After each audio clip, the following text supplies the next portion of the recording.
if we were not here amending this bill tonight, and the 7-round magazine purchase limit, not the rounds that can go into a magazine, if that 7-round magazine limit had stayed in place, do you think that would have been found unconstitutional by the courts, or do you think it would have been upheld?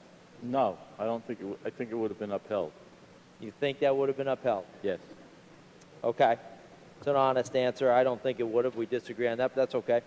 I think it would have been found unconstitutional since they don't exist and they're not common. You can't really get them except for a very select few guns, and it would have outlawed a bunch of handguns. I don't know what section of the Constitution you would point to, but maybe you can tell me that. Well, it would have been an interstate commerce issue for sure on that. Let me ask you this. Is there any exemption for Hollywood in this bill? I don't believe there is, No. but nothing. So that was talked about, but we are not going to do anything for Hollywood, who we've just given $420 million to? I think not in this chapter amendment. We'll be back to exempt Hollywood, you think? Well, I don't think there's a Hollywood exemption. I think there's an exemption for New York State motion picture people who produce in New York State who may want an exemption because they like to use clips that look real. So it's not for Hollywood. Well, semantics, I think. They're I think generally, it's a good soundbite, but it's mostly for New York companies, if there were an exemption. it's mostly for New York companies. Yes. Most of that doesn't originate out of Hollywood? Most of this stuff? Not at all. I have two major motion picture studios in my district that have come about as a result of the tax credit that Mr. Farrell talked about earlier. Would you And say that we have more around the state coming, and we just did a bill that gave more tax credits to Western New York. Oh, I know.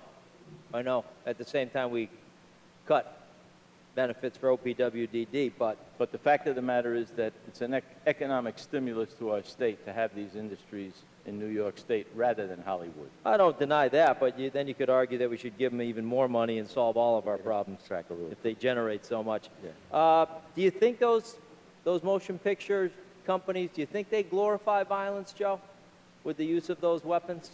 I don't. It's really not in the bill, but you know there are companies that manufacture CDs that don't come out of Hollywood that are produced all over the country and all over the world that do that.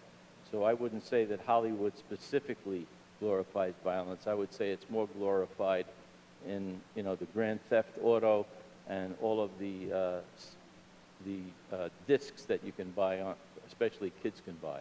But not Die Hard and Rambo and... Well, I think that's normal. Those type of movies have been produced for a long period of time now. Okay. Earlier you had said that you thought the answer might be, rather than to allow the people of New York 10 rounds to defend themselves in rural upstate New York, you said that the answer may be to buy another gun. Is that accurate? No. I said that, somebody who wanted to protect themselves and thought that they had, difficulty in their lives where they needed the security of a weapon may want to have more than one. And they may have more than one now, for all I know. Many people do have more than one. So I know in that Texas, that's people called a I know gun who collection. own guns have several guns. Right. Texas, they call it a gun collection. New York, they call it an arsenal. So they can own, right now, plenty of guns. So that's not really the issue. The issue is that when your life is in danger, we really don't want them necessarily hunting around for another gun, I would say. But that would be my opinion.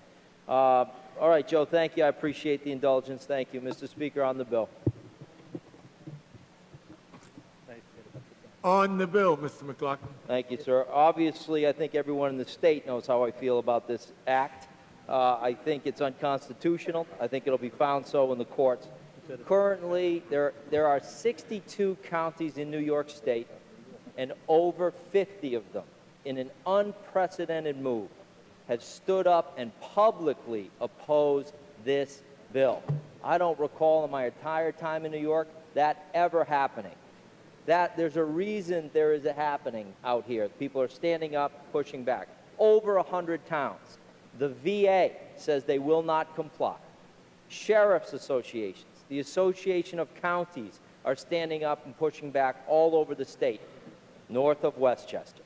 So there is a real reason they're doing that. They're not doing that because they're slightly irritated. They're doing that because they're angry and they know what this is. It's an attack on the Second Amendment rights of people in New York State.